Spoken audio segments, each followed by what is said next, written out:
오늘 나눠주실 말씀은 요한계시록 1장 4절부터 6절까지의 말씀입니다.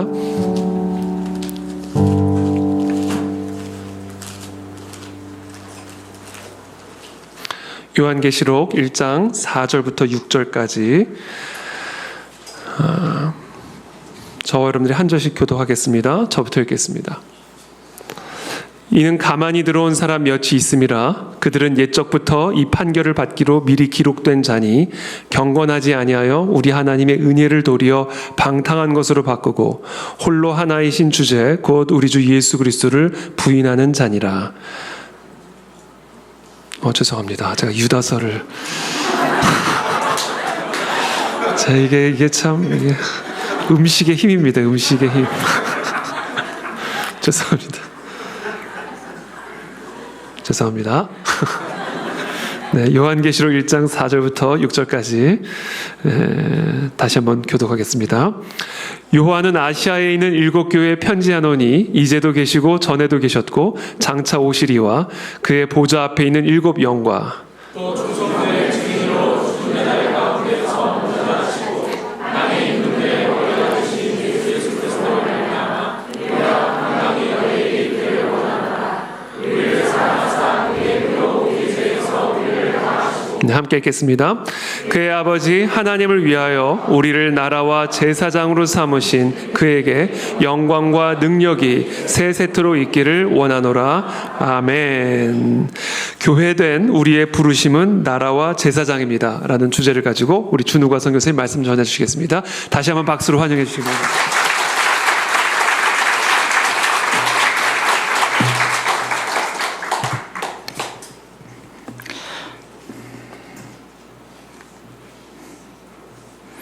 예, 다시 만나 뵙게 돼서 반갑습니다. 예. 우리 목사님 지난번에 뵀을 때보다 얼굴이 많이 상하셨네요. 네. 기도하고 시작하겠습니다. 사랑하는 주님, 이 시간 우리의 몸과 마음을 주님 앞에 숙입니다. 주님께 연락되는 가난한 마음과 순종함으로 주님의 계획, 주님의 뜻을 드러내는 우리가 되게 해주십시오. 주님의 살아계심, 주님의 일하심이 우리를 통해 주님의 바람대로 드러나길 간구합니다. 우리는 늘 주님을 거스리는 자라 할지라도 주님의 사랑이 우리를 긍휼히 여겨주셔서 우리가 주님 편에 서겠사오니 하나님 위로부터 부어지는 성령의 놀라운 기름 부음을 허락해 주십시오. 이 시간에 하늘문이 열린 것을 보게 하시고 사단의 머리가 밟힌 것을 보게 하시고 우리에게 허락하신 약속들이 이루어지고 있음을 볼 수 있는 믿음을 주시옵소서. 성령의 기름을 부어 주십시오. 하나님 아버지와 아들이 하나 된 것 같이 교회 안에 우리가 성령으로 하나됨을 이루게 하시고 성령이 넘치게 충만하게 흐르는 시간이 될 수 있도록 도와주십시오. 하나님, 이 시간에 주님을 찾고 주님을 구하고 주님을 사랑하는 자들마다 주님을 향한 눈이 열리게 하시고 사랑하는 자들마다 나라와 제사장의 그 부르심에 합당하게 일어서게 해 주십시오.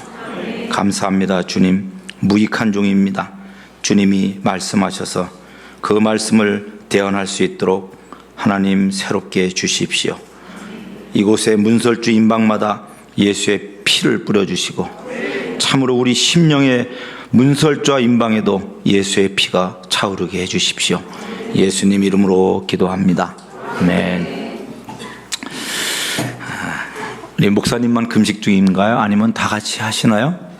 다 같이요? 믿어도 됩니까? 저희들도 가끔 금식을 하는데 배고프시죠? 언제부터 하셨어요? 어제부터요? 그러면 지금이 조금 힘드시겠네요. 네. 이게 자발적인 약함, voluntary weakness, 그곳에 들어간다는 것이 그게 쉬운 일이 아니죠. 그죠? 자발적으로 약함을 택하고 낮은 곳에 머물려고 하고 자기를 비우려고 한다는 것이 그렇게 쉬운 일이 아닙니다. 여러분, 금식의 가장 큰 유익이 뭐예요?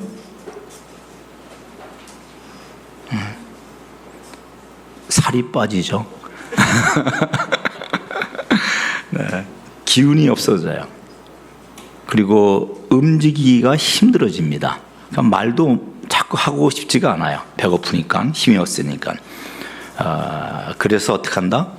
내가 할 수 있는 게 없구나, 이걸 깨닫고 주님께 집중하는 그런 거예요. 그러니까 금식 때는요, 마음을 정해야 됩니다, 여러분. 마음을 딱 정해야 돼. 단단히 정해야 됩니다. 그 다니엘서에 그 1장에 다니엘 그 친구들이 마음을 정하지 않습니까? 그죠? 그 이방 나라의 그 음식과 포도주 이런 것으로 자기 자신들을 더럽히지 아니하겠다라고 마음을 딱 정합니다. 주님 때문에 내 몸과 마음을 더럽히지 않겠다, 이렇게 마음을 정하셔야 됩니다.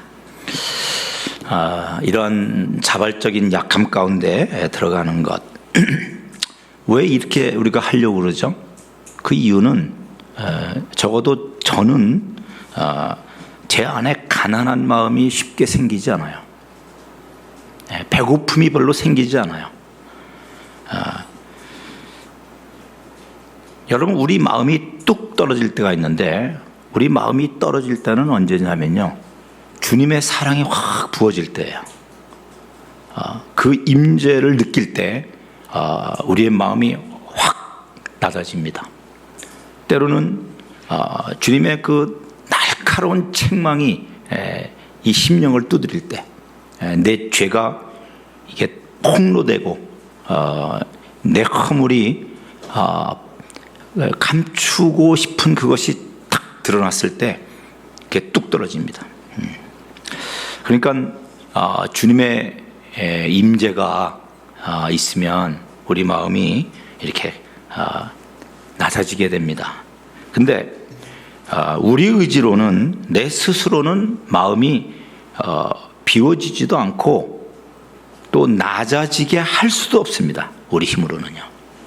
아무리 낮아지려고 해도요, 낮아지지 않습니다. 그래서 주님도 그렇게 말씀하셨죠.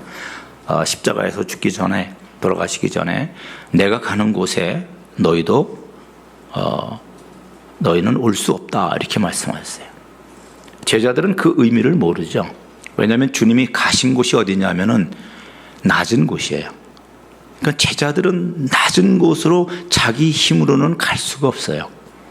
그래서 내가 가는 곳을 지금은 올 수 없다 그랬어요. 그런데 언제 올 수 있다 그랬죠? 나중에는 올 수 있다 그랬어요. 왜냐하면 성령께서 역사하시면, 성령께서 역사하실 때만이 우리가 낮아지는 겁니다. 하나님의 임재가 내게 느껴지지 않는다, 또는 내가 사랑하는, 내 사랑하는 우리 주님, 내 신랑을 내가 잃어버렸구나 라고 할 때, 회개가 안 되고 영적으로 좀 허우적거릴 때, 또 내 기도를 하긴 하는데 이게 주님의 보좌로 기도가 그 향이 올라가다가 뚝 떨어지는 것 같을 때, 또 내가 지금 하고 있는 이 죄악, 이 결박이 끊어지지 않을 때, 어떤 형제가 또 용서가 안 돼요. 이때가 금식의 때죠. 마음이 가난해지고 애통하고 그렇게 해야지 주님을 사랑하고 또 주님을 느끼고 그럴 수 있는데, 그런 게 안 된다. 그럴 때 선택할 수 있는 가장 좋은, 우리 편에서의 최선입니다. 우리 편에서의 최선은 바로 여러분이 택한 금식입니다. 너무 놀라운 일입니다. 육체의 힘을 빼는 거고, 그래서 사실 여러분들이 에스터 금식 기도해라라고 해서요, 저 굉장히 기대하고 왔습니다. 여러분들도 지금 이렇게 금식하는 것처럼 저희도 금식합니다. 저희들은 매월 첫 3일간을 금식합니다. 매월 3일. 그리고 12월 달에는 일주일을 금식해요. 그래서 그 시간을 cry라고 부릅니다. cry. C-R-I. Y가 아니라 C-R-I. 그래서 cry for rehabilitation and intercession. 그렇게 부르는 CRI, cry라고 하는 것을 합니다. 우리가 이 금식을 시작한 지가 2001년부터 시작했습니다. 그러니까 올해로 한 20년이 좀 넘은 것 같네요. 20년. 한 번도 안 빠진 것 같아요. 그 시간을. 그것은 우리 공동체에 주신 하나님의 내가 너희들과 만나겠다고 우리에게 약속하신 영적 절기입니다. 그래서 그 시간은 너무너무 소중해요. 정말 20여 년 동안에 그 시간에 딴짓한 것은 아주 드뭅니다. 근데 내가 7월 2일 날 내가 약속을 잡아놔가지고 어쩔 수 없이 빠지는데 그때는 정말 제가 공동체 앞에 부끄러워요. 그래서 어떤 집회가 있어서 제가 7월 2일 날 가기로 했는데 하여간 굉장히 주저하면서 그렇게 결정했었습니다. 이 시간에 우리가 기대했던 건 뭐냐면요. 첫째는 주님도 말씀하셨잖아요. 지금은 금식할 때가 아니다. 주님이 같이 제자들과 그저 같이 있었을 때. 근데 안 계실 때는 뭐라고 그랬죠? 신랑이 없을 때, 신랑을 잃어버렸을 때는 금식의 때다라고 했습니다. 그래서 우리가 잃어버린 신랑을 찾는 그 시간이 바로 여러분이 지금 기도하는 거죠. 하나님을 다시 내 안에 모시고 싶은 거예요. 이것은 뭐 하나님이 들락날락 하신다가 아니죠. 우리가 자꾸 떠나는 거죠. 우리가 하나님을 멀어지고 우리가 하나님을 버리고 우리가 하나님을 거절하는 거죠. 주님은 항상 계시지만 우리가 떠남으로 주님을 왕으로 모시지 못하는 그것이 우리의 죄인데 그것을 깨트리는 겁니다.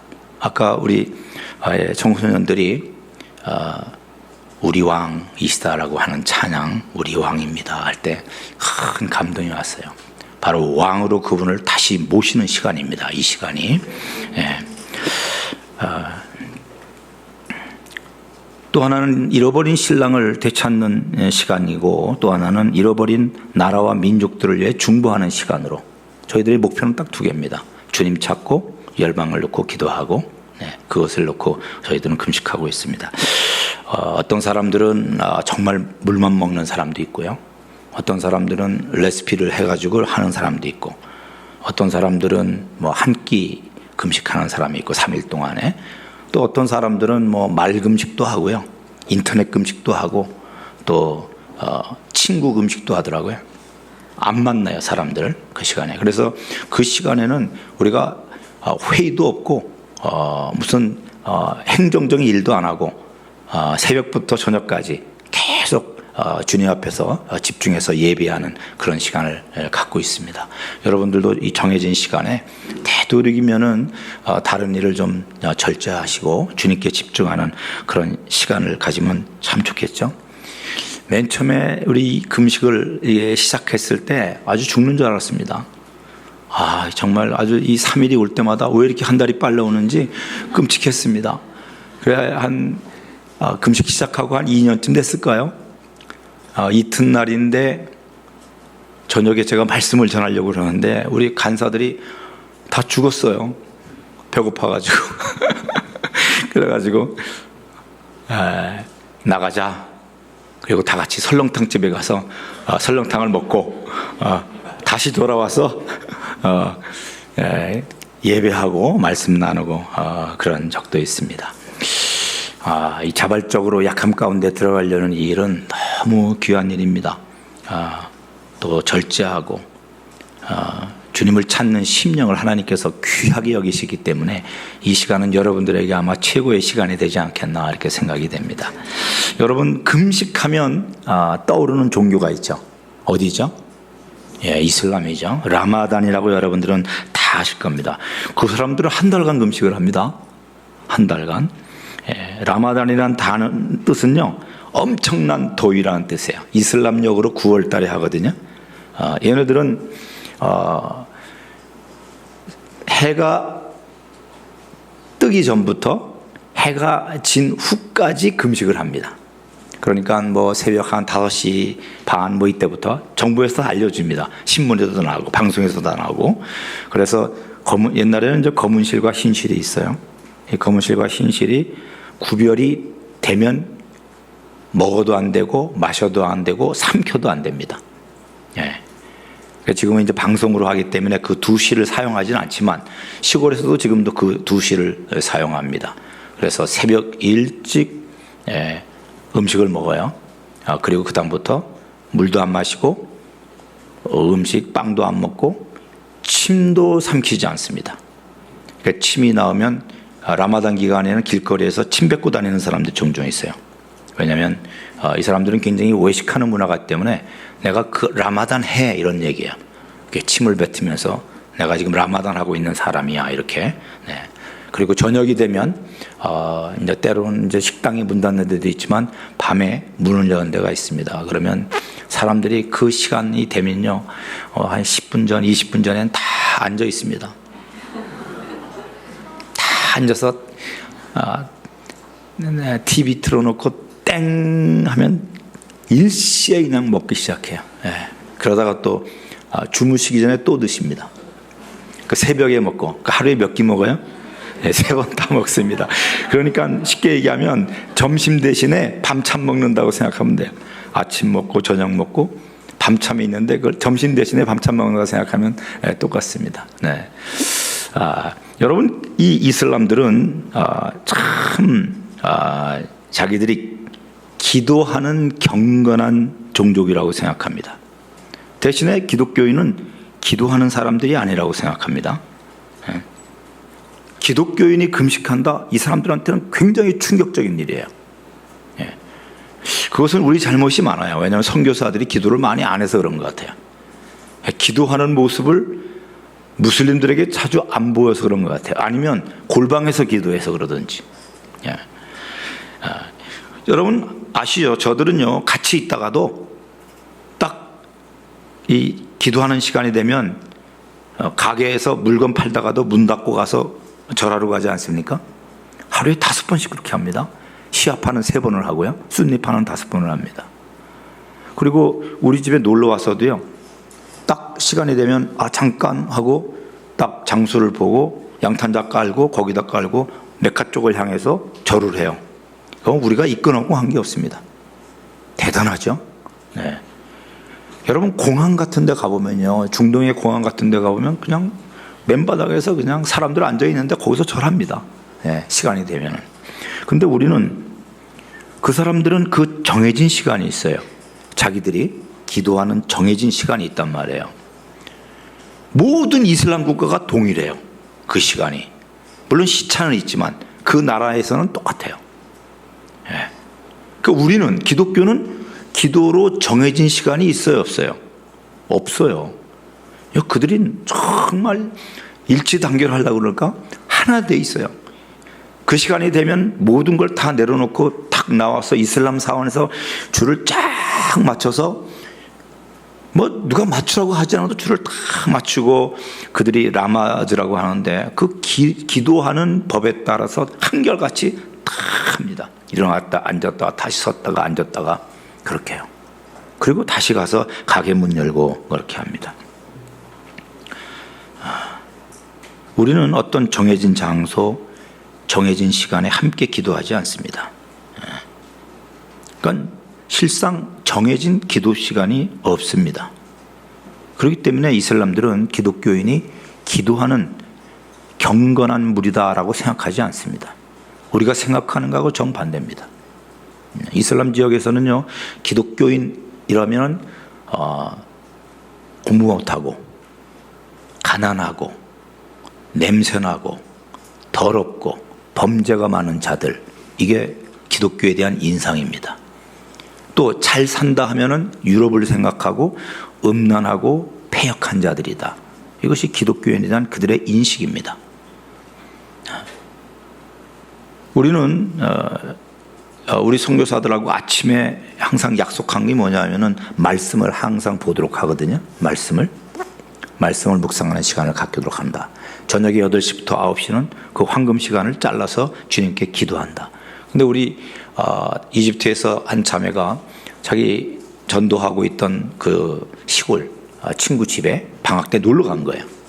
무더운 어마어마하게 더웠는데 이제 간증을 이제 하면서 막 너무 신나서 간증을 하는 걸 들었던 거거든요. 시간을 보니까 우리 기도 시간이라는 거야. 그래서 용기를 내서 내가 기도해야 되겠으니 어디 기도할 장소가 없느냐 그랬더니 그 친구 어머니가 깜짝 놀라더라는 거야. 너 기독교인이라는데 네가 기도하냐? 그러면서 안방을 내주더래요. 안방에 갔더니 에어컨이 있더래요. 그래서 1시간 동안 에어컨 쏘면서 기도를 했는데 그렇게 끼웃거리더래요. 그래서 다 끝나니까 뭘 기도했냐고. 그래서 당신네 가정과 하나님을 위해서 기도했다 이렇게 간증을 했대요. 그랬더니 대접이 달라졌답니다. 이렇게 경건한 기독교인이 다 있나? 네. 사실 한 닷새를 여러분들이 이렇게 함께 기도한다. 이것은 너무나 감사하고 기쁜 일이라고 생각합니다. 네. 여러분 무슬림들의 라마단, 무슬림들의 금식은요 우리 금식하고 참 다릅니다. 저 18억의 이슬람들의 금식은요 단적으로 얘기하면 자기 의를 세우기 위한 겁니다. 그것을 통해서 자기 의를 쌓기 위한 것이 이슬람의 금식입니다. 여러분 우리의 금식은 목적이 뭐죠? 여러 가지가 있지만 아까도 얘기한 것이 있고 그거 사실이고 그것이 옳고 그러나 단적으로 얘기하면 죄의 결박을 끊는 겁니다. 죄의 결박을 끊어주는 것이 우리 기독교 성경에서 얘기하는 금식의 굉장히 중요한 핵심적인 내용입니다. 라마단은 결국 자기 의를 쌓는 기간이고 사람에게 보이려 하지 말라 했지만 사람에게 보이는 것이 많습니다. 아까도 얘기했지만 금식에 티를 냅니다. 침도 뱉고 담배도 안 피우고 우리는 뭐라고 그랬어요? 죄의 결박을 끊는 거다. 그리고 또 뭐라고 그랬어요? 낮은 곳으로 결국 자기 부인의 자리로 내려가는 시간입니다. 금식이. 금식하는 여러분 이 시간에 여러분이 바라는 그런 구하는 거 먹을 것, 입을 것, 마실 것 아니면 내가 지금 뭐 성취하고자 하는 어떤 것 그런 걸 다 내려놓으시기 바랍니다. 지금 우리가 기도할 것은 주님의 얼굴을 구하는 것이고 잃어버린 신랑을 주님 앞에 우리의 죄를 회개하면서 주님이 다시 우리 안에 왕으로 우리의 머리로 임하시기 위해서 기도하는 시간이 돼야지 온전할 거라고 생각합니다. 네. 자, 오늘 서론이 너무 길었는데요. 요한계시록 1장 4절에서 6절 사이에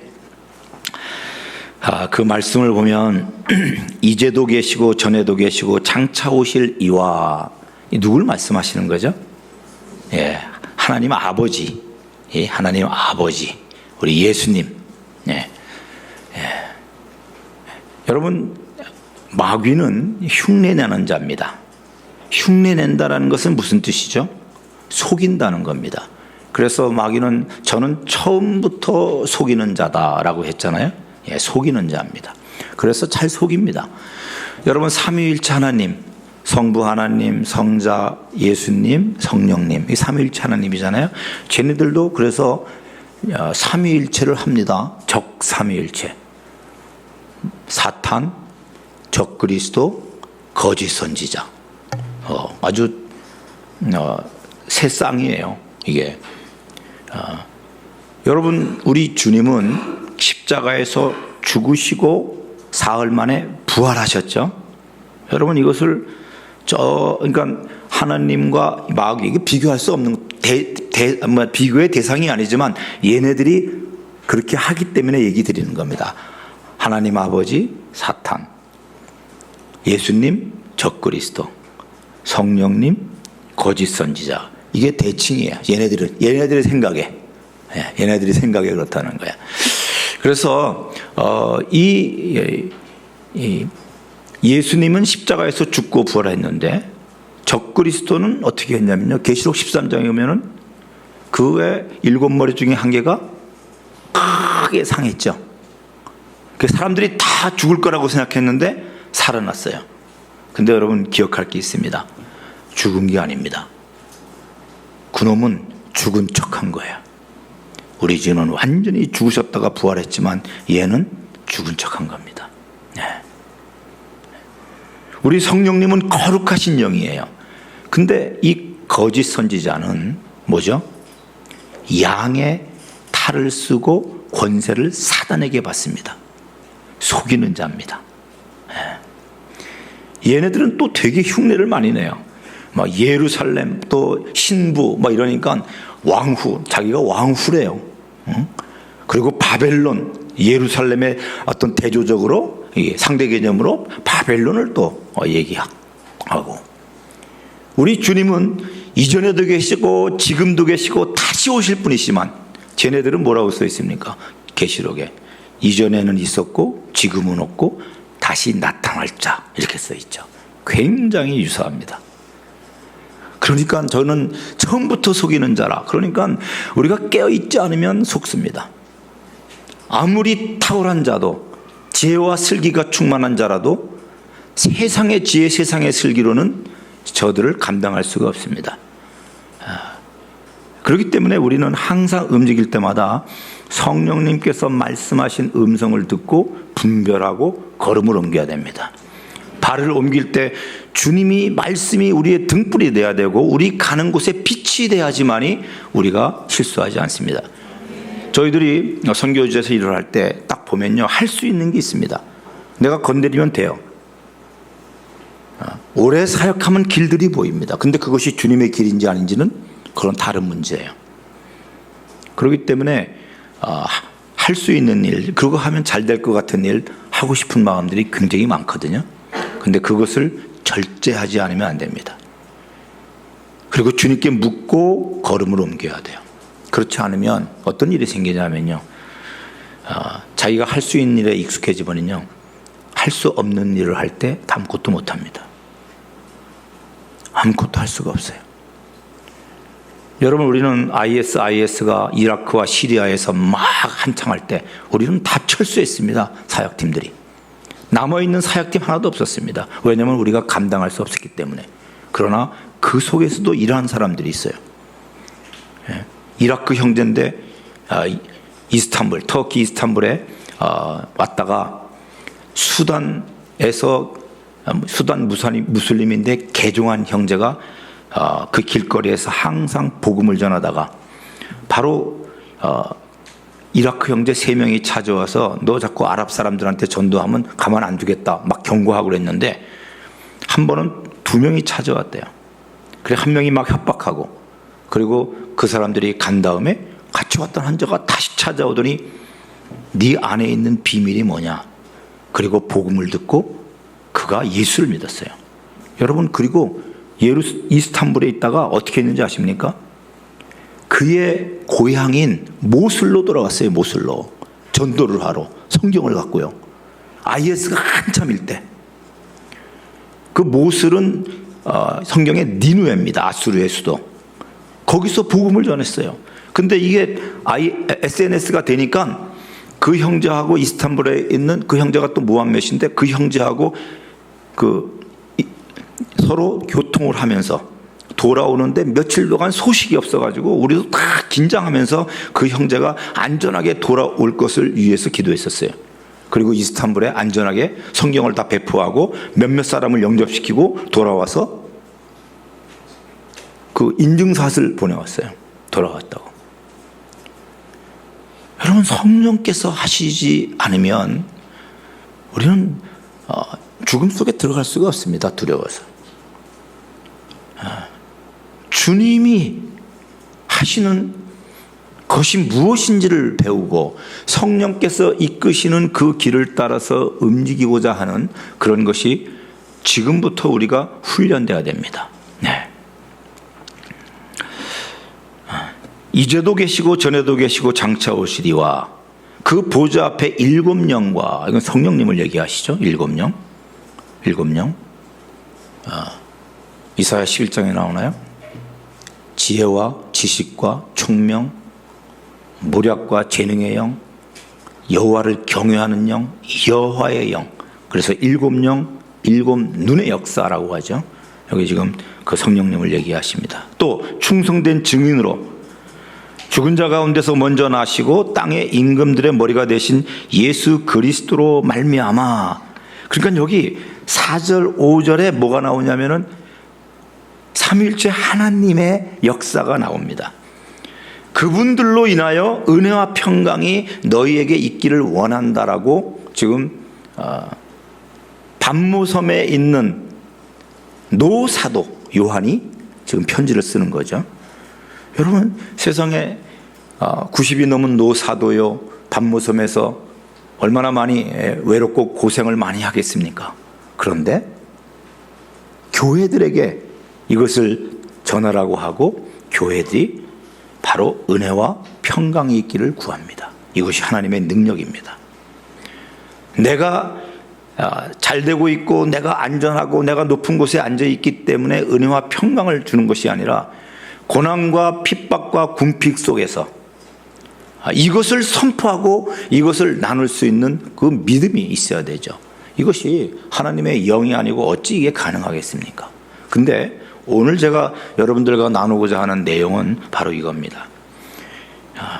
그 하나님 아버지를 위하여 6절 우리를 무엇과 무엇으로 나라와 제사장으로 삼으신 그에게 영광과 능력이 세토록 있기를 원합니다. 그런 거예요.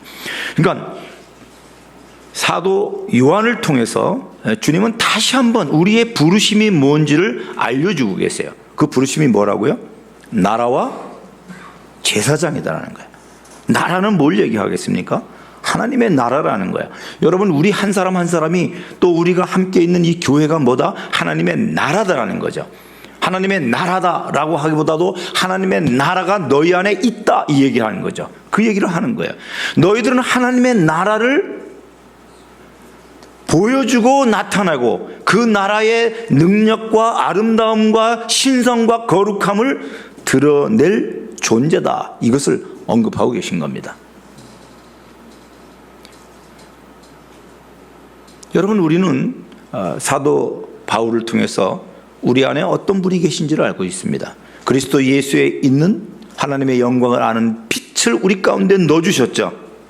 질그릇 안에. 그렇다면 이 하나님 나라가 온전하게 드러나기 위해서는 어떻게 해야 될 것이다? 깨어져야 될 것이다. 질그릇이. 그래야 빛이 드러난다. 그래야 하나님 나라가 나타난다는 거예요. 하나님의 나라가 나타나는 방법은 한 가지밖에 없어요. 열심히 일하고 충성되게 일하는 것이 아니라 그것은 귀한 것이지만 본질적으로는 깨어져야 된다. 그걸 다른 말로 하기엔 뭐죠? 자기 부인입니다. 주님의 왕되심과 주님의 거룩함 앞에 철저하게 나를 내려놓는 바로 그 일을 의미하는 것입니다. 저는 얼마 전에 상당히 좀 은혜를 받은 그런 말씀이 있었어요. 요새 우리가 아침마다 이제 역대하 오늘은 이제 14장을 봤는데 역대하 6장이니까 한 열흘 전쯤 되네요. 무슨 말씀이냐면 역대하 6장에 나오는 말씀입니다. 1절, 2절 보다가 굉장히 제가 은혜를 받았는데요.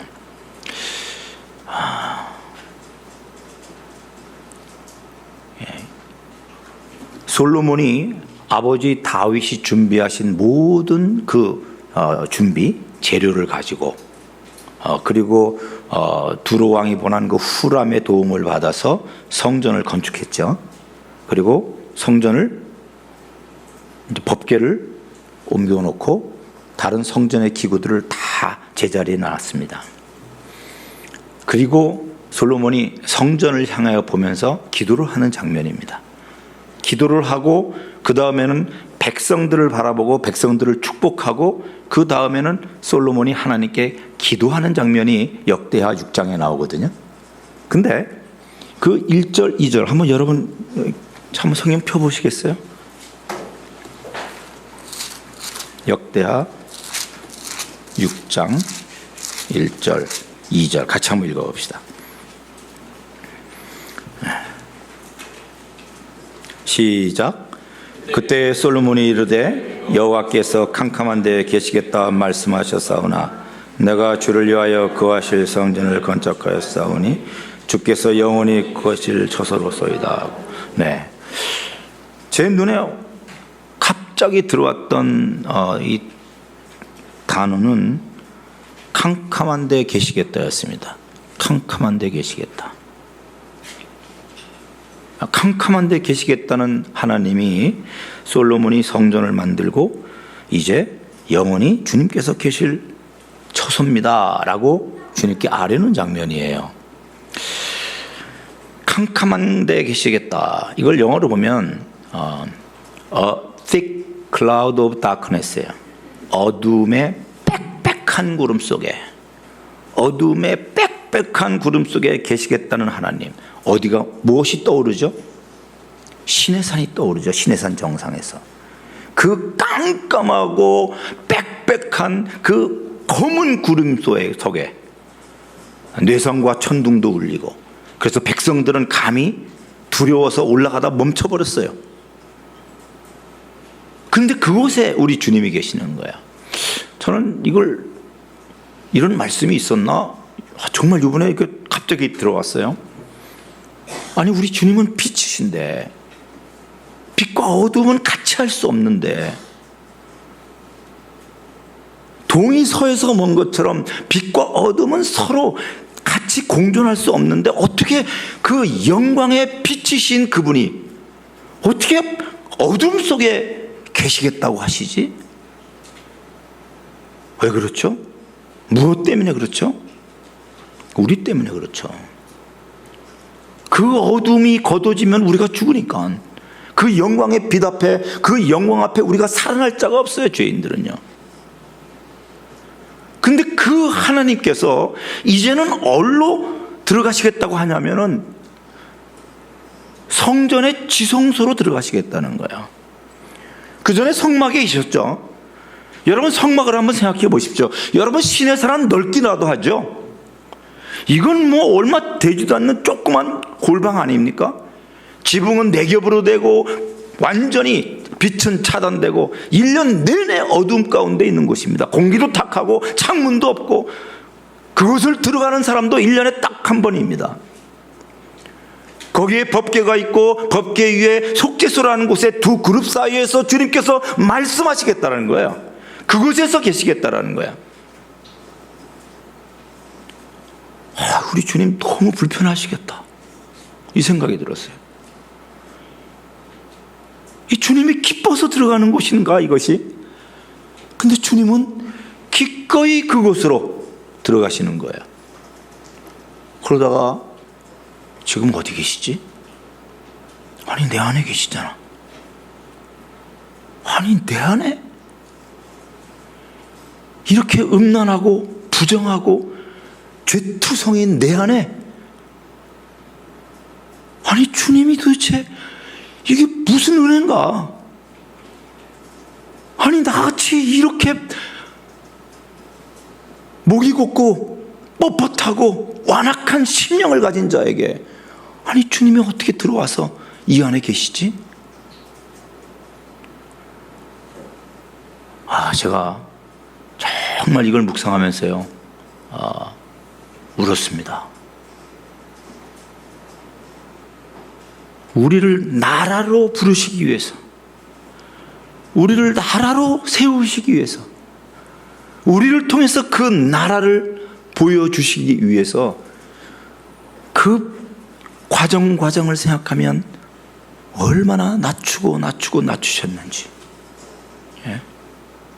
그 과정에는 사람들의 멸시와 조롱과 그 죽음의 고통을 다 인내하시면서, 이게 얼마나 큰 하나님의 사랑인가, 그것을 느꼈어요. 여러분 아시잖아요. 에베소서 3장에 나오면 그 사랑의 깊이와 너비와 높이와 길이를 다 알기를 원한다고 사도께서 기도하지 않았습니까? 그리고 너희들도 그것을 알기를 원한다. 여러분, 사랑의 너비가 뭐예요? 사랑의 너비가, 사랑의 넓이. 인종을 초월하고 문화를 초월하고 언어를 초월하고 피부색을 초월하고 남녀노소 성별을 초월하고 모든 인류 아담과 하와부터 주님이 다시 오실 그때 잠시 잠깐이면 오시리가 오신다 할 때 그때까지의 모든 인류를 다 품고 계시는 우리 하나님. 사랑의 깊이는 뭡니까? 도대체 끝을 알 수 없는 그 지옥불 거기까지 주님이 내려오셔서 영원한 형벌을 받을 수밖에 없는 우리들 피 흘린 손으로 건져주시는 그 사랑의 깊이. 높이는 뭡니까? 그 하늘 보좌에까지 우리를 일으키셔서 하나님의 그 아름다움과 영광과 권세와 기업을 함께 나누게 하시는 그 사랑의 높이. 그 길이는 뭐죠? 말씀으로 세상을 창조하기 이전부터 아버지와 아들 사이에 그 속죄의 계약을 맺지 않았습니까? 영원 전부터 영원 후까지 우리를 품고 계시고 우리를 사랑하시는 그분이시란 말이죠. 그런데 내가 얼마나 내 안에 계신 하나님을 얼마나 멸시했는지, 얼마나 무시했는지. 그분은 온유하고 겸손하셔서 절대로 나를 이겨먹으려고 하지 않으세요. 그분이 나를 이길 수 있는 방법은 내가 부인돼야 돼. 내가 죽어야 돼요. 여러분 천국과 하나님 나라는 같은 개념인가요? 다른 개념인가요? 천국과 하나님 개념. 영어로는 좀 달라 보이죠? Kingdom of Heaven, Kingdom of God. 단어는 달라요. 같아요, 달라요? 제가 이거 우리 아들한테 물어봤거든요. 야, 아들아, 천국과 하나님 나라가 같은 뜻이냐, 다른 뜻이냐, 비슷한 거냐? 그랬더니 아버지가 아시죠? 그러더라고요. 지혜롭도다. 네. 같은 뜻입니다. 이게 바실레니아. 똑같은 얘기예요. 근데 왜 천국이라고 그랬는가? 그건 마태복음에서 써 있죠. 마태복음에는 마태가 쓴 마태복음은 유대인의 왕으로 오신 예수님을 유대인에게 대상을 기록한 거란 말이에요. 그런데 그들은 이제 하나님이라는 단어가 굉장히 부담스러운 단어잖아요. 그렇기 때문에 천국이라는 단어를 쓴 거예요. 무려 37번이나 나옵니다. 마태복음에. 나머지 복음서와 서신서에는 하나님의 나라예요. 전부 다 하나님의 나라. 124번, 24번, 124번이 나와요. 하나님의 나라가. 여러분 구약에는 하나님의 나라라는 단어가 나옵니까? 하나님의 나라라는 단어가 없어요. 그러나 하나님의 나라가 보여주고 있죠. 시내산에서 주님이 말씀하시고 시내산 주변에 있었던 그 무리들, 이게 하나님의 나라의 모형이죠. 광야에서 성막을 중심으로 12지파가 포진을 해서 이게 하나님의 나라예요. 성전 중심에 살고 있는 이스라엘 백성의 모습, 이게 하나님의 나라의 모습이죠. 우리가 계시록 22장에 보면은 새 예루살렘의 성에 보니까 12문이 있고, 그죠? 거기에 또 12 성곽이 있고, 성곽이라는 12사도의 이름이 있고, 문마다 동서남북 3개씩 12지파의 이름이 있어요. 그 들어가 보니까 뭐가 없어요? 성전이 없어요. 성전이 없는데 누가 계시더라? 하나님 아버지와 죽음당하신 어린 양이 계시더라. 이게 뭐예요? 이게 하나님의 나라의 온전한 그림이에요. 그래서 내가 이거 거기 뭐 몇 스타디온만 나오잖아요. 뭐 14만 4천 뭐 1440 스타디온인가 뭐 그런데 틀릴지도 모르겠네요. 그건 계산해 보니까 뭐 별로 안 되는 거예요. 그러나 실제로는 측량할 수 없을 것이다. 그죠? 그 사랑의 깊이와 너비와 높이와 길이를 생각한다면 그 하나님의 나라는 측량할 수 없는 영원한 나라일 것이다. 와, 여러분 이 나라를 주님께서 우리에게 주셨어요. 너희들은 나라다 이렇게 하셨어요. 우리가 대사예요, 하나님 나라에. 예? 이 영광스러운 사명이 우리에게 있는 거예요.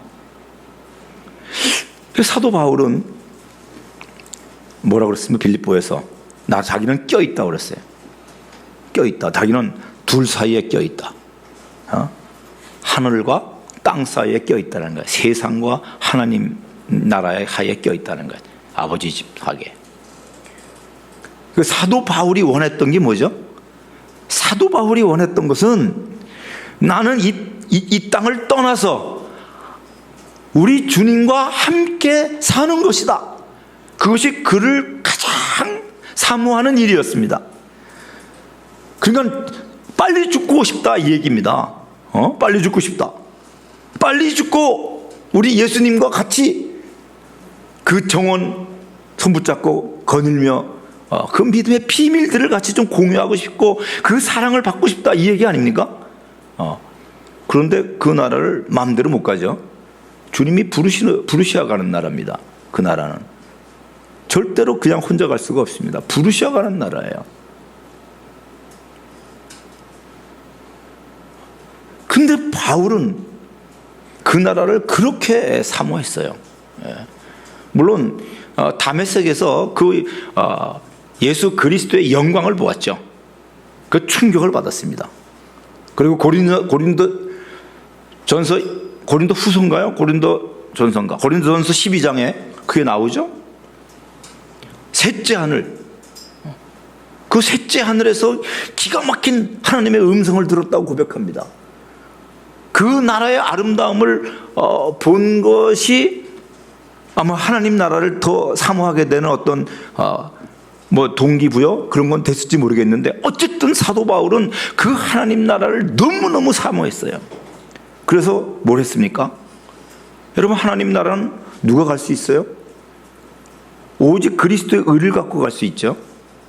또 그것만 갖고는 지금 갈 수가 없어요. 어떻게 가야 돼요? 죽어야 가는 나라예요. 여러분, 이것은 구원과 같은 개념인데 우리가 구원을 이미 받았는데 구원이 그날 완성되겠죠? 우리가 지금 하나님 나라 안에 거하고 있는데 그런데 이미 하나님 나라는 우리 안에 와 있지만 완성된 하나님 나라는 그때 주님이 다시 오실 때 이루어지겠죠. 그죠? 근데 여러분, 이 땅에서 우리가 하나님의 나라를 경험하기 위해서는 죽어야 가는 그 나라, 여기서도 죽어야 간다. 그래서 사도 바울이 얘기하는 거예요. 나는 날마다 죽노라. 나는 날마다 죽기를 원한다. 내가 하나님의 나라의 그 아름다움, 그 거룩함, 그 영광, 그 아버지의 보좌, 그 땅을 사모한다 이거죠. 여러분, 우리 주님께서 그렇게 우리에게 주시고자 했던 것이 뭡니까? 바로 이 왕국입니다. 하나님의 나라. 그렇기 때문에 너희들은 그의 나라와 그의 의를 구하라. 이 기도는 무슨 얘기냐면은 하나님의 나라를 사모해. 너희들 하나님의 나라를 사모해야 돼. 바로 이 얘기입니다. 나는 날마다 죽노라. 여러분, 날마다 죽는 사람은 천국을 경험할 겁니다. 날마다 죽는 사람은 하나님의 나라의 아름다움을 볼 것입니다. 주님의 얼굴을 볼 것입니다. 그분의 사랑이 어떠한지를 더 많이 경험하게 될 거예요.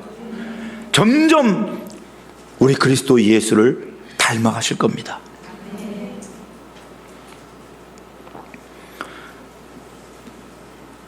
사도 요한은 바로 그 하나님의 나라를 밤모섬에서 보았습니다. 눈이 열려서 환상 중에 그는 그 나라의 광경을 보았죠. 그게 요한계시록 19장에 나옵니다. 여러 군데도 있지만 4장 5장에도 나오지만 제가 오늘 나누고자 하는 것은 계시록 19장 한 말씀입니다. 한번 볼까요? 계시록 19장 한번 펴보십시오.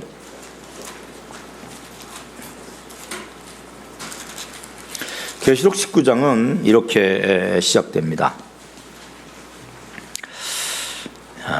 2일 후에 내가 들으니 그랬습니다. 2일 후에 내가 들으니. 여러분, 2일 후에라는 건 뭐죠? 언제 때를 얘기하는 거죠? 그건 17장, 18장을 참고해야 되겠죠. 바벨론이 완전히 다 무너진 그때입니다. 적그리스도를 왕으로 전 세계를 불법으로 통제하던 그 어떤 악의 헤드쿼터가 다 무너졌을 때, 만주의 주 만왕의 왕이신 어린 양이 이기시고 음녀 바벨론을 완전히 심판한 후에 이 얘기입니다. 여러분, 그 18장 끝부분에 보면은 결코 다시 보이지 아니하리로다, 결코 다시 내 안에서 들리지 아니할 것이다, 결코 다시 내 안에서 들리지 아니하고, 결코 다시가 6번이나 나옵니다. 그러니까 완전히 우리 주님께서 악의 소굴을 밟아버렸다는 겁니다. 완전히 뭉겨버렸다는 겁니다. 다시는 일어날 수 없도록 주님이 진멸하셨다, 이 말씀이죠. 이 얘기는 무슨 얘기죠? 인류의 역사가 끝난 후에 이것과 동격입니다. 이 일 후에 내가 들으니 하늘에 허다한 무리가 큰 음성 같은 것이 있다고 그랬어요. 무슨 뜻이겠습니까? 여기에 참석하고 있는 이 하나님의 나라의 그 무리들은 지금 뭘 보고 있냐면요, 하나님께서 말씀으로 천지를 창조하시고 에덴에서 아담과 하와로부터 시작해서 아벨과 가인의 사건, 노아의 홍수, 바벨탑 사건, 그리고 아브라함과 이삭과 야곱과 요셉의 그 족장들의 그 이야기, 출애굽, 애굽에서의 고통과 출애굽과 광야, 그리고 왕정, 그 모든 시절들, 그리고 예수 그리스도의 말씀이 육신에서 이 땅에 오신 그분의 삶뿐만 아니라 초대교회와 교부 시대를 거쳐서 중세와 이르서 그 우리의 다음 세대의 모든 역사를 다 봤다라는 겁니다. 이 일 후에, 인류의 역사가 다 끝난 후에 그 모든 구석구석의 역사들을 다 보고 난 다음에 이렇게 얘기할 수가 있지 않겠나 생각합니다. 근데 그때 이들이 그것을 보고 찬양하기 시작합니다. 하나님의 심판은 참되고 의로우시다. 하나님의 심판은 참되고 의로우시다. 하나님의 심판을 보니까요, 찬양을 하지 않을 수가 없었다는 얘기예요. 그래서 그들은 노래하며 찬양하며 춤추며 얘기합니다. 하나님의 심판, 우리 하나님의 심판은 참되고 의로우시다. 악의 모든 무리가 심판받는 하나님의 경륜의 그 마지막까지 그 다 본 다음에 허다한 무리가 찬양을 하는 겁니다. 여러분, 우리들은 우리 삶에서도 하나님의 심판은 날마다 일어납니다.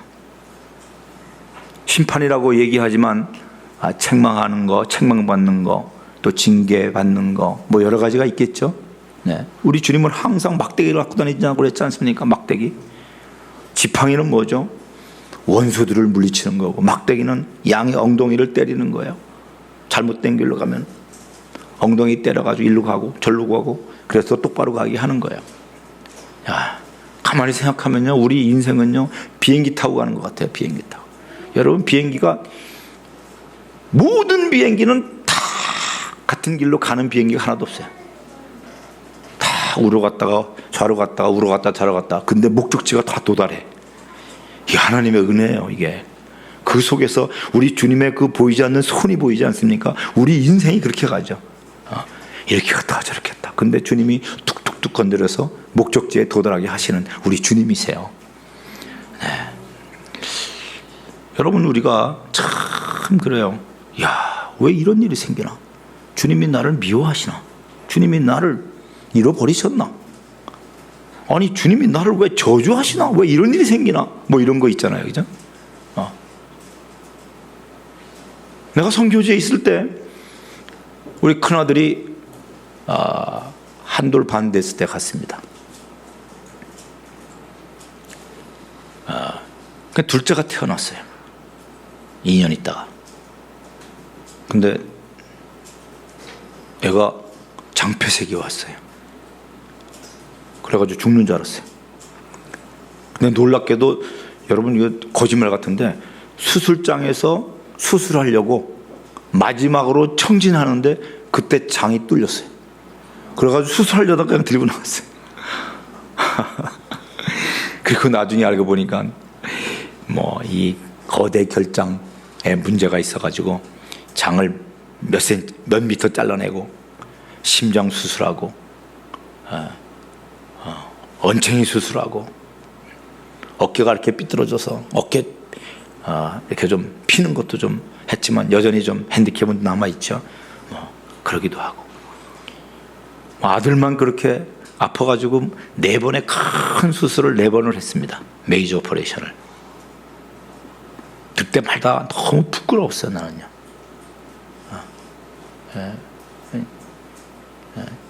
무슨 죄를 져서 저렇게 선교사가 이런 생각할까 봐.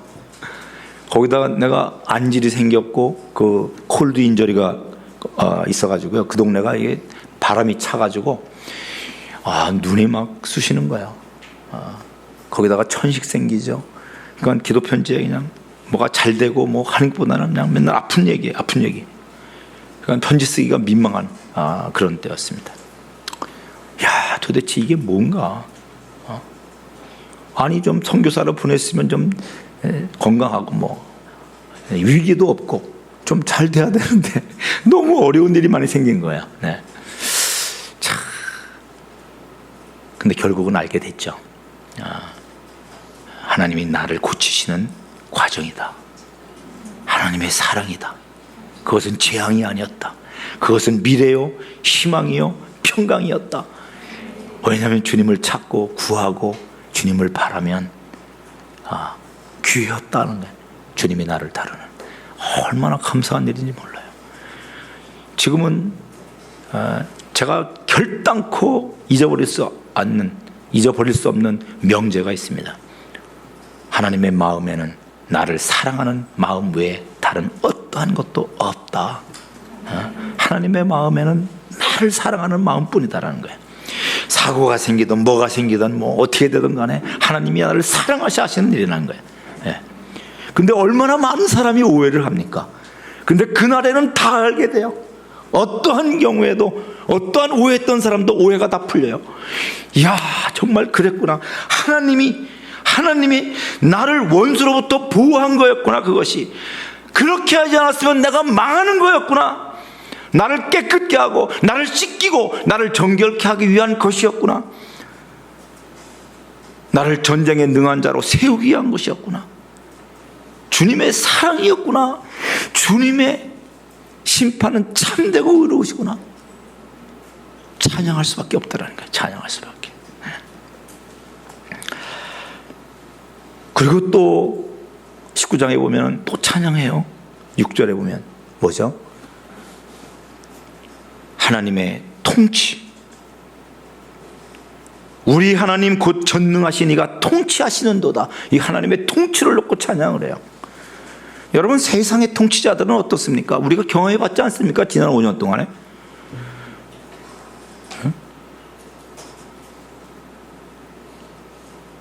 모든 세상의 통치자들은 똑같습니다. 아무리 잘한다고 하려고 해도. 지금 정부도 뭐 비슷할 거라고 저는 생각합니다. 그게 세상이니까. 결국 자기의 유익을 구하고, 결국 여러분, 사울왕이 왕이 될 때 사무엘 선지자를 통해서 하셨던 말씀이 있지 않습니까? 너희들을 종을 삼을 것이다. 너희들의 재물이 빼앗길 것이다. 나라를 지키기 위해서 너희들은 피 흘릴 것이다. 그의 땅을 너희들은 가려야 되는 종이 될 것이다. 노예 생활을 해야 될 것이다. 그게 세상 통치자들이 하는 일들입니다. 그것이. 그러나 여러분 생각해 보십시오. 우리 주님의 통치는 어떻습니까? 불의와 불법이 가득한 세상과는 완전히 다릅니다. 자기 유익을 위하여 백성을 착취하는 세상 왕과는 너무 다른 자비의 왕이세요. 사랑의 왕이십니다. 공의와 정의로 다스리는 왕이십니다.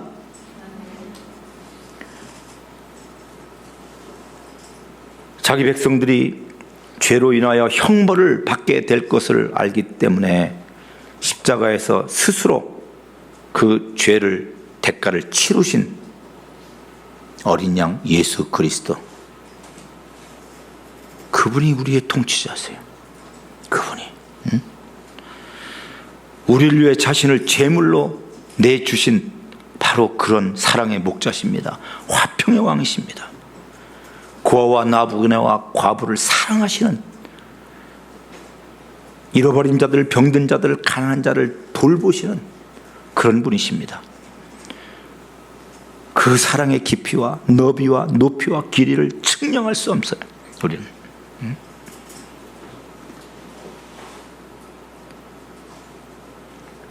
여러분, 다윗이 내가 백향궁 궁전에 사는데 하나님의 법궤는 장막에 있구나, 어떡하지? 성전을 건축해야 되겠다 할 때 주님이 뭐라고 그랬어요? 내가 내 백성을 먹이라고 어느 사사에게 얘기했는데 언제 내가 내 백향목 집을 건축하지 않느냐라고 얘기한 적이 있느냐라고 말씀하셨어요. 주님의 마음에는 자신의 영화에 대한 생각이 추호도 없으십니다. 양들이 하나님 아버지를 향하느냐의 관심뿐이요, 그 관심밖에 없어요. 다른 관심이 없습니다. 자기의 잘된 자신의 안위에 대한 것이 아니라 양떼의 안위와 양떼의 삶에 관심이 있어요. 자신을 다 들여서 백성을 살리신 선한 목자, 우리 아버지 평화의 왕 예수세요. 그분이 통치하시는 거예요. 하나님의 통치는 사랑이 넘치고 의롭고 거룩하고 기쁘죠. 얼마나 감사하고 놀라운 일입니까? 이 하나님의 통치를 보니까 그 일이 다 된 다음에 있었던 그들이 하나님의 통치를 보니까 찬양할 수 없었다는 거야.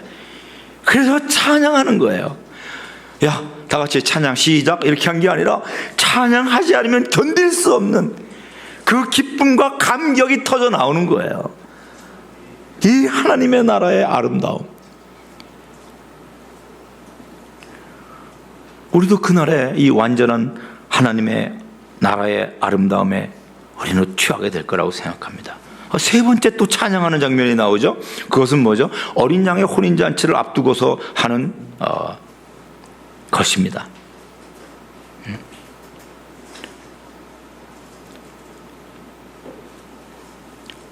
우리 7절 8절 한번 같이 읽어볼까요?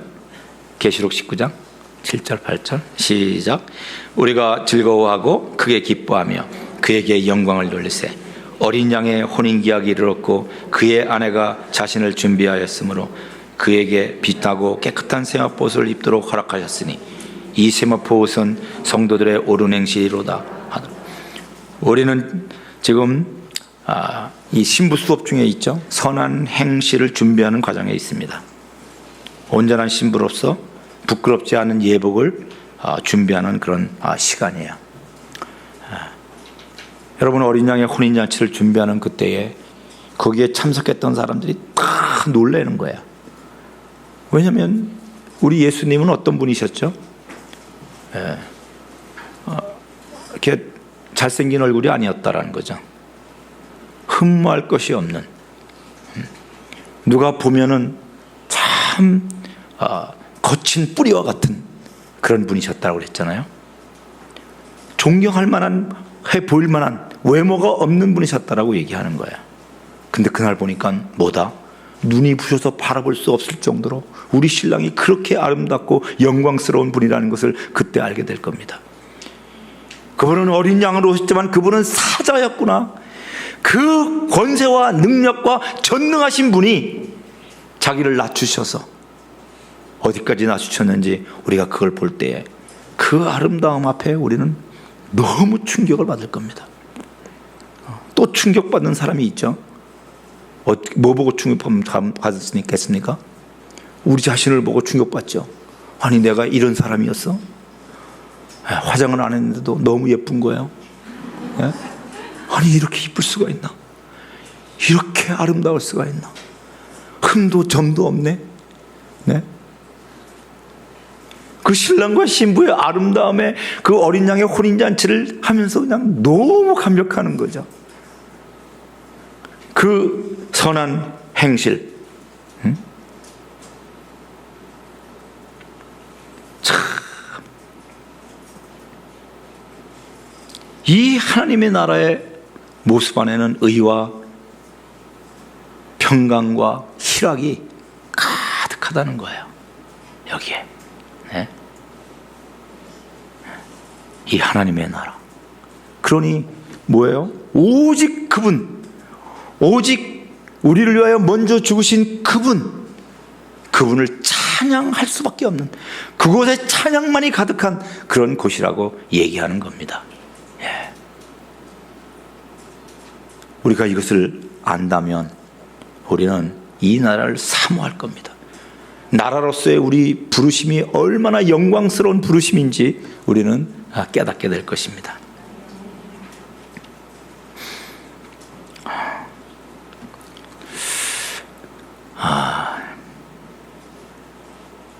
여러분, 지금 하나님 나라가 어디에 있죠?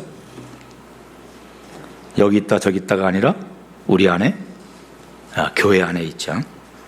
하나님 나라를 보여주는 영적 기관이 바로 믿는 가정이고 또 교회 공동체입니다. 교회는 하나님의 구원의 기쁨, 통치의 아름다움, 그리고 하나님의 그 심판의 참되고 의로우심을 다 드러내야 돼요. 우리가 할 일은 이 하나님 나라의 아름다움을 보여주는 일입니다. 근데 하나님 나라의 시작은 뭐부터 시작하죠? 회개하라, 하나님 나라가 가까웠다. 회개하라, 천국이 가까웠다. 그렇게 하죠. 하나님 나라는요, 죄를 씻는 것부터 시작합니다. 네? 죄를 씻는 것부터. 회개로 인해 속량하시는 하나님의 은혜가 내 것이 돼야 돼요. 이것이. 네. 여러분, 우리 7절 8절 읽었는데 이걸 보면 저는 이걸 읽다가 그렇구나 이런 마음이 든 게 있었어요. 그게 뭐냐면 7절에 보면 어린 양의 혼향기억이 이르렀고 그의 아내가 자신을 준비하였으므로 그랬습니다. 아내가 자신을 준비하였대요.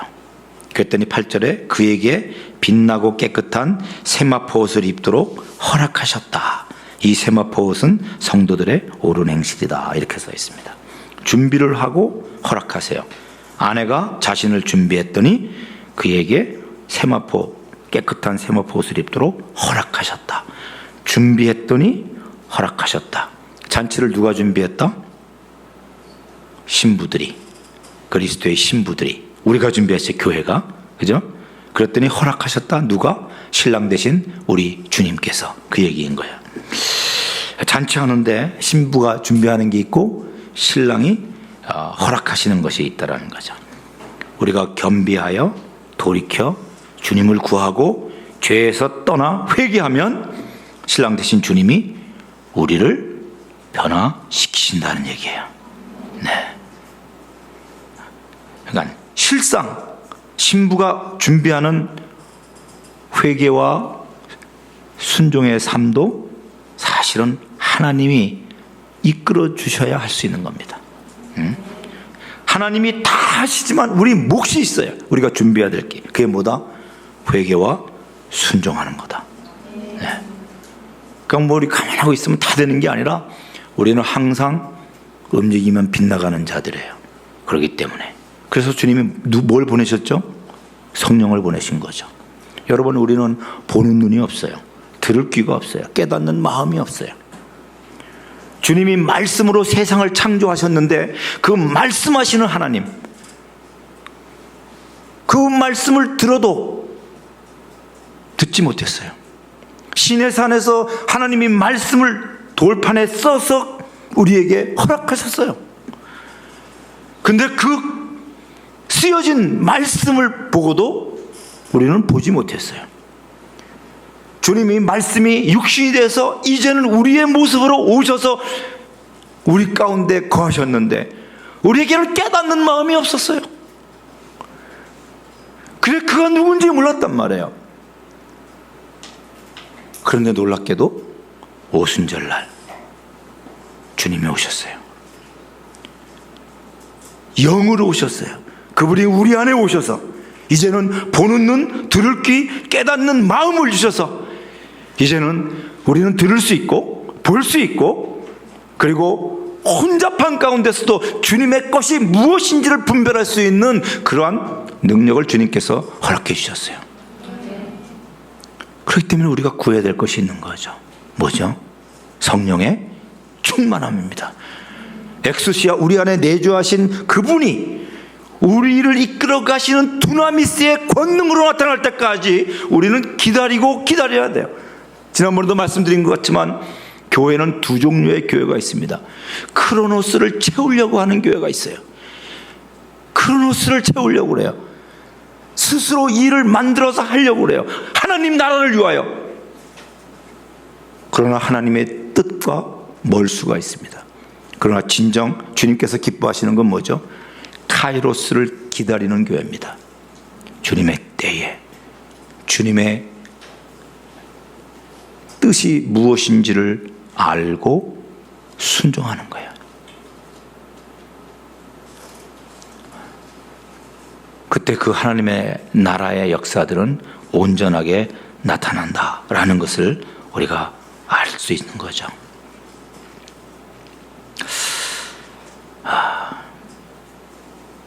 하나님의 나라,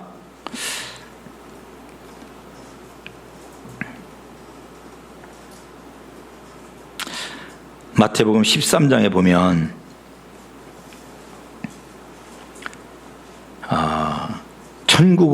천국은 하면서 그 천국에 대한 비유가 많이 나옵니다.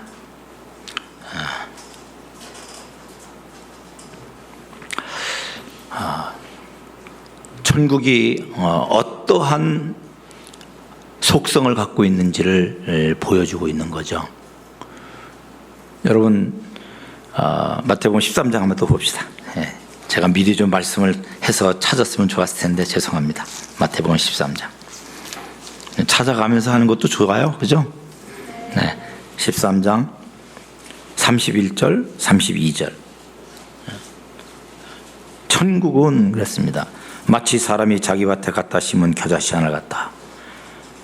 이는 모든 씨보다 작은 것이로되 자란 후에는 풀보다 커서 나무가 되매 공중의 새들이 와서 그 가지들에 깃드니리나.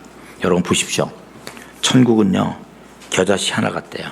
근데 겨자씨 한 알이 천국이 아니라 어떤 사람이 자기 밭에 갖다 심은 겨자씨 하나 같대요. 옮겨 심는 거예요. 여러분, 이 겨자라고 하는 것은요 이스라엘 가보면은 널려 있습니다. 노란 꽃이 핍니다. 그냥 이 뜰에 널려 있는 게 겨자예요. 사실은요. 나는 뭐 특별한 줄 알았어요. 그러니까 우리로 얘기하면 잡초예요. 잡초. 가서 막 밟아도 돼요. 꺾어도 되고 문질러도 되고 지나가다가 이렇게 꺾으면 가도 돼요. 누가 뭐라는 사람이 아무도 없는 잡초와 같은 거예요.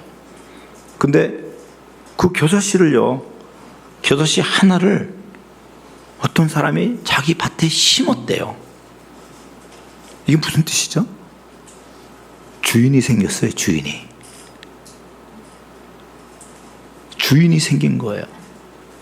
여러분, 그 잡초라 할지라도 옮겨다 심은 사람이 있으면 그걸 함부로 건드릴 수 없습니다. 왜냐하면 주인이 있기 때문에. 여러분, 우리가 들판에 있는 잡초인데 별 볼 일 없고 비천하고 멸시받기에 합당한 그러한 자였는데 옮겨다 심으셨어요. 이걸 뭐라고 그러는 거죠?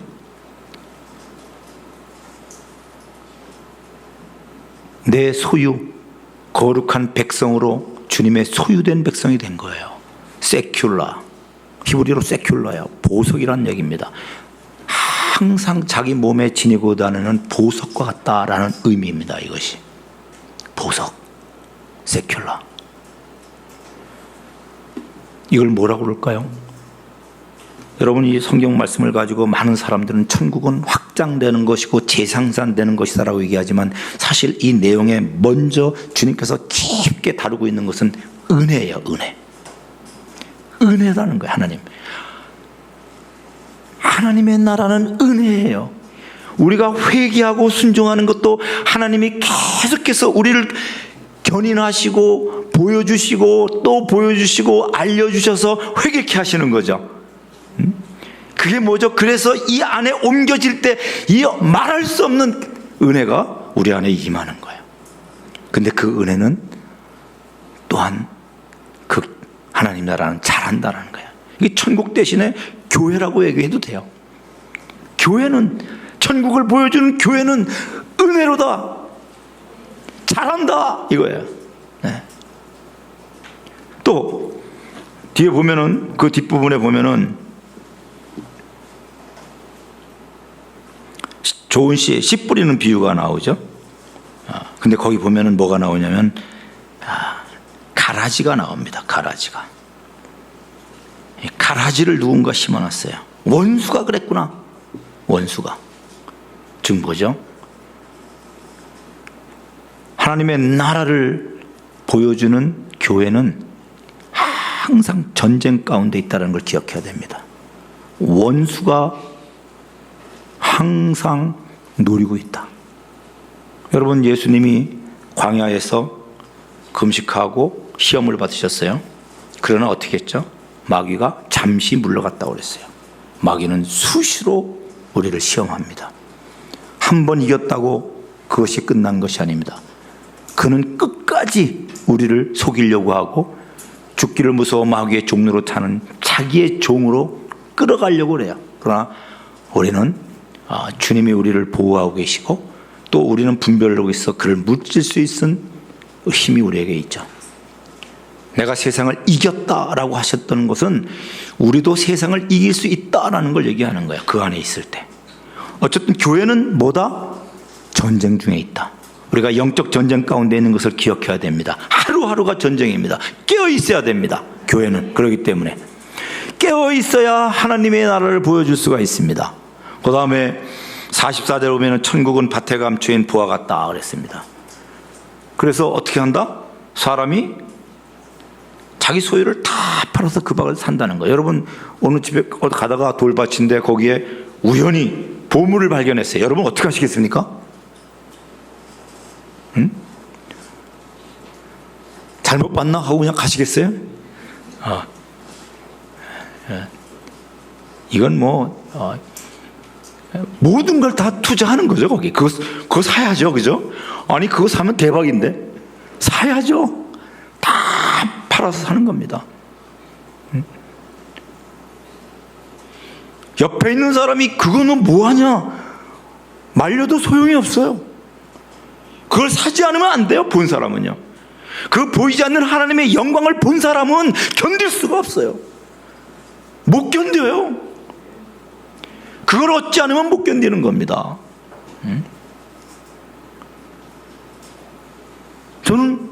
제가 의사로서 질병 가운데서 주님을 만나고, 이야, 하나님의 나라가 있네. 하나님이 살아계시네. 그분이 왕이시구나. 나는 죽어도 사는구나. 이거 알았을 때 내가 무엇을 내 삶 속에서 해야 될 것인지 그것을 결정하기 시작했어요. 그래서 하나님을 사랑하는 그 일, 그것이 너무 중요함에도 불구하고 그것을 그때는 잘 몰랐어요. 무엇을 하는 게 중요하다고 생각했어요. 그래서 선교사가 되어야겠다라고 한 거예요. 근데 그때 제가 선교지에서 당연히 의사니까 병원에서 일할 줄 알았는데 주님의 인도가 그게 아니었어요. 하나님의 일을 할 때 캠퍼스에서 대학에서 강의하는 것이 훨씬 더 나을 것 같아서 대학에서 강의를 하기 시작한 거예요. 그러다 보니까 청진기가 사라져 버렸어요. 지금은 뭐 환자를 본다는 것은 굉장한, 이건 성령이 역사하지 않으면 안 됩니다. 네. 네. 여러분, 밭에 감추인 보화를 본 사람들은 그런 겁니다. 네. 엘리야가 승천할 때 엘리야는 계속 따라와요. 엘리야는 얘기합니다. 너 길갈에 머물러 있어라. 베들에 있어. 여리고에 있어. 그래도 따라옵니다. 다른 생도들은 다 머물러 있어요. 근데 엘리사는 따라와요. 그리고 마침내 요단강변에 서서 묻지요. 엘리사야, 네가 원하는 게 뭐냐? 갑절의 영감을 원합니다. 그랬더니 엘리야의 답이 뭐였죠? 네가 어려운 것을 구하는구나 그랬어요. 뭐가 어렵습니까? 갑절의 영감을 주는 게 어렵습니까? 그에게 기름 부어 주는 것이 어려운 겁니까? 그게 아닙니다. 갑절의 영감을 갖고 사는 삶이 환난과 눌림과 우겨쌈의 삶이라는 걸 얘기하는 거예요. 그것이 십자가를 지고 사는 그런 삶이 될 수밖에 없다는 거예요. 그 삶, 선지자의 삶, 조롱받는 삶이요, 멸시받는 삶이요, 피 흘리는 삶이요, 고통 가운데 들어가는 삶이라는 걸 얘기하는 거예요. 환난과 궁핍이 기다리고 있는데 네가 어려운 것을 구하는구나. 그러나 엘리야의 마음속에는 말할 수 없는 기쁨이 넘쳐났을 거예요. 나오미가 모압 땅에서 돌아갈 때 베들레헴으로 돌아갈 때 어땠습니까, 여러분?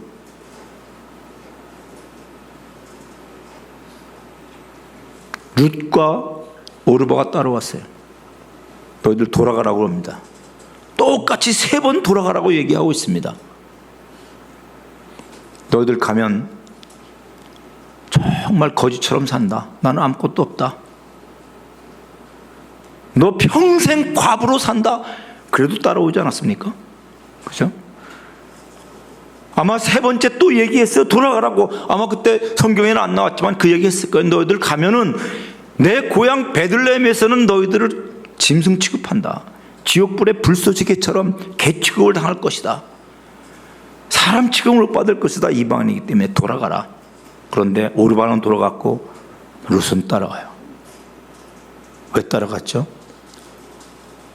어머니 하나님이 나의 하나님이고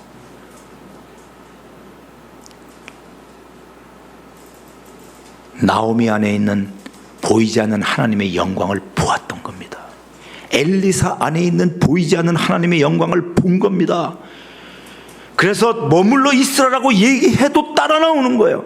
제가 한 선교사가 아프간 2002년이니까 굉장히 위험할 때입니다. 그때가. 근데 아프간을 가겠다는 거예요. 그래서 제가 먼저 아프간을 다녀왔었거든요. 야, 꼭 너 아프간 가야 되겠냐? 가서 보니까 너무 열악하던데 조금 더 있다 가든지. 그랬더니 아니에요, 좀 갑니다. 말할 수 없는 기쁨이 있는 거예요. 자원하는 심령, 감사함으로, 기쁨으로, 즐거움으로 그 나라를 향하여 나아가는 그 간절한 마음, 찾고 구하고 두들기는 그 마음, 이것이 하나님 나라를 아는 자의 삶이에요. 이거 하라 저거 하라 기도하라 뭐 선교하라 그래서 하는 게 아니에요. 보이지 않는 하나님의 영광을 본 거예요. 그 나라의 아름다움을 본 거예요. 그 심판에, 하나님의 심판에 참되고 의로움을 보았어요. 그 통치의 영광이 무엇인지를 알았어요. 예수 그리스도의 아름다움과 그분의 사랑이 무엇인지를 느꼈어요. 찬송하지 않을 수가 없어요. 그래서 섬기는 거예요. 그게 교회예요. 기쁨으로 십자가를 질 수 있는 거예요. 그래서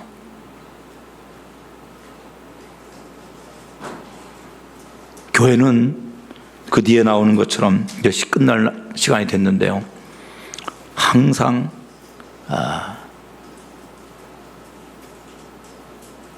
도전들이 있습니다. 그리고 하나님 우리를 사랑하시기 때문에 항상 심판, 다른 말로 책망도 있고 징계도 있어요. 그것은 마지막 심판을 면하게 하시기 위해서 하나님이 정말 우리를 사랑하기 때문에 그런 거예요. 그래서 여러분, 지금 한국 교회는 책망이 사라졌어요. 치리가 사라졌어요. 이것은 사랑이 사라졌다는 증거입니다. 이것은 믿음이 너무 약해졌다는 증거입니다. 목자들이 책망하고 꾸짖고 의의 바른 길로 가라고 얘기할 때에 내 하고 그 책망을 잘 받는 사람이 진리를 얻을 수 있습니다. 그 사람이 하나님의 나라의 아름다움을 맛볼 수가 있어요. 빚어갈 수가 있어요. 그래서 나는 여기 그 안에 진리교회에서 항상 배우나 진리에 도달하지 못하는 자들이 아니라 책망과 징계, 치리 속에서도 견디고 참고 하나님이 하시는 그 일들을 통해서 나를 빚어가는 그런 일들이 일어나길 바랍니다.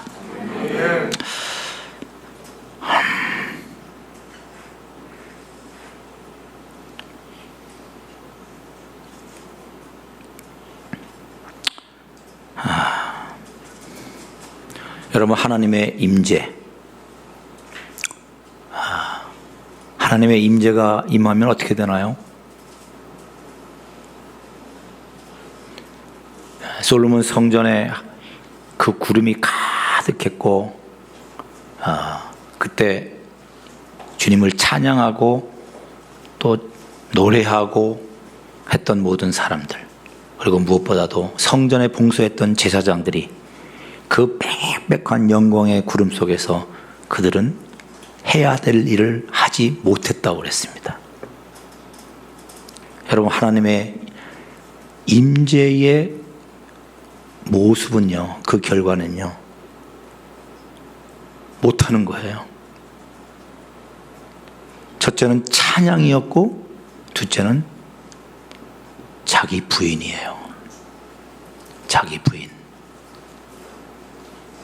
오늘 제가 우리의 부르심이 나라와 제사장으로 부름받았다고 그랬잖아요. 특별히 나라에 대해서 열심히 얘기를 했는데, 나라는 자기 부인을 통해서 드러납니다. 아까도 얘기했지만 질그릇이 깨져야 그 안에 그리스도의 빛이 우리 안에서 나타나는 겁니다.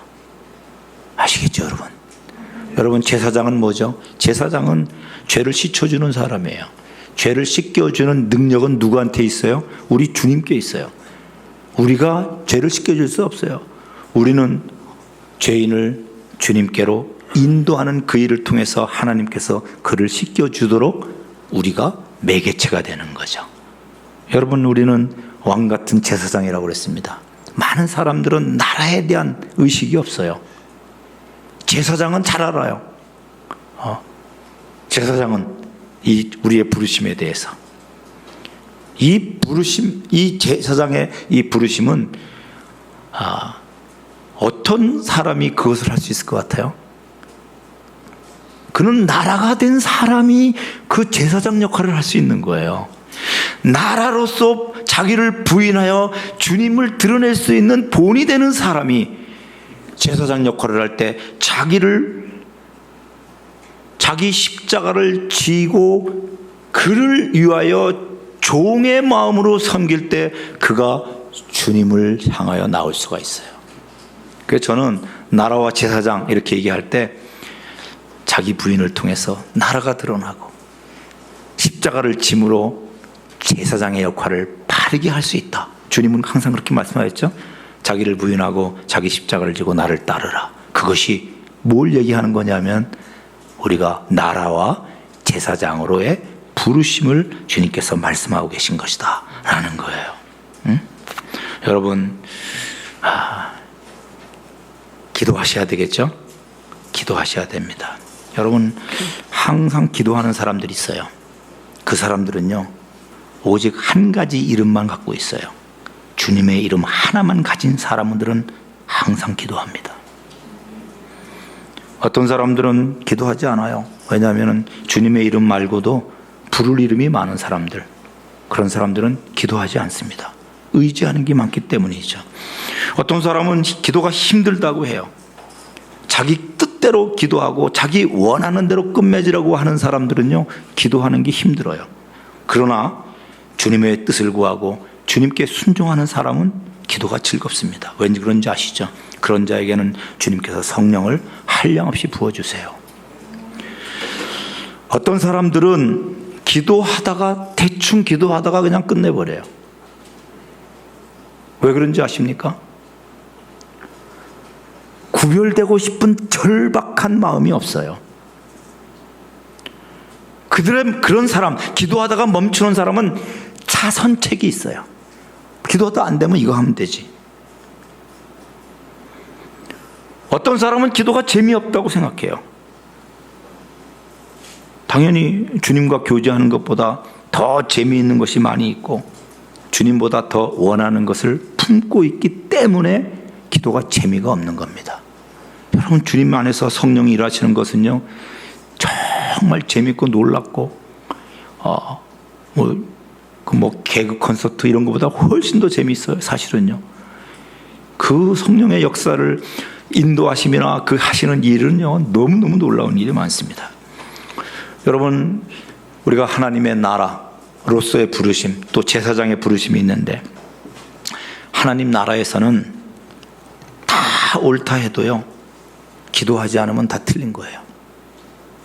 그걸 기억하셔야 됩니다. 기도하지 않으면 하나님 나라에서는요, 다 틀린 거예요. 묻지 않고 하는 거니까.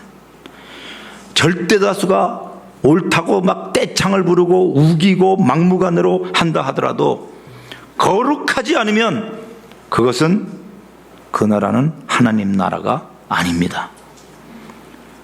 모두 다 속된 것이 되는 기독교 왕국에 불과한 겁니다. 하나님의 나라와 아무 상관없는 바벨탑 쌓는 니무롯의 나라, 세상 나라, 기독교의 하나님 나라의 모형을 갖고 있는 기독교 왕국은 세울 수 있을 겁니다. 그러나 그 안에는 생명이 없습니다. 하나님 나라에서는요, 못된 짐승이라도, 못된 죄인이라도 용서하기 싫으면 틀린 겁니다. 하나님 나라에 용서가 없으면 그것은 하나님 나라가 없는 거예요. 용서하지 않으면, 어떤 죄인이라도. 여러분, 사람들을 자꾸 정죄하고 판단하거든요. 이유는 우리가 죄를 오해하기 때문이에요. 이 하타라는 것을. 이 하타라는 것은, 여러분, 양궁할 때 관역이 있잖아요. 관역. 이 전곡을 딱 맞춰야 되는데 빗나가는 게 하타거든요. 우리들은 이렇게 생각해요. 10점 못 맞히면 난 9점 맞췄다. 근데 어떤 사람이 4점 맞췄어. 그러면 나는 4점보다 9점이니까 더 낫다. 쟤는 왜 저래? 어떤 사람이 눈에 보이게 잘못하는 게 있어요. 근데 나는 굉장히 경건해. 근데 안에서 음란한 생각이 있어. 그러나 이건 드러나지 않아요. 그렇기 때문에 저 사람을 판단하고 정죄하는 수가 있거든요. 그 이유는 하타의 의미가 뭔지 몰라서 그런 거예요. 세상 양궁 시합에는 9점, 7점, 6점 이렇게 점수가 있지만 하나님의 나라에서는 빗나가면 다 빵점이에요. 어떤 사람도 다른 사람을 판단하고 정죄할 수 없어요. 그렇기 때문에 하나님 나라 안에서는 용서하지 않는다? 하나님 나라가 없는 거예요. 그것이. 또 아무리 힘든 일이 있고 고난이 있어도 감사를 잃어버렸다? 나라를 잃어버린 겁니다. 고통스러운 위기에서도 평강을 잃어버린다? 여러분, 아무리 사역을 성공적으로 큰 교회를 하고 정말 선교지에서 많은 열매가 있다 하더라도 하나 되지 않으면 거기에는 하나님 나라가 없습니다. 희생과 헌신이 아무리 있어도 사랑이 보이지 않으면 거기에도 하나님의 나라가 부재한 거예요. 하나님 나라는 참 이상한 나라예요. 누굴 시키는 것보다 자기가 자원하러 하는 것을 더 좋아하는 나라예요. 높은 자리보다 낮은 곳을 사모하는 이상한 사람이 모인 곳이에요. 죄인이 죄 가운데 죽는 것이 아니라 회개하여 돌아오기를 더 간절히 바라는 나라. 원수를 사랑하지 않는 것이, 원수를 사랑하지 않는 것이 사랑하는 것보다 더 힘든 사람들이 모여있는 곳이 하나님의 나라예요. 네? 어떻게 이렇게 할 수 있어요? 주님의 아름다움, 그분의 통치의 그 놀라움, 우리를 사랑하시는 그 신랑의 아름다움을 우리가 보았기 때문에 그런 겁니다. 아시겠죠? 시간이 돼서 좀 지났습니다. 마치도록 하겠습니다. 한번 기도합시다.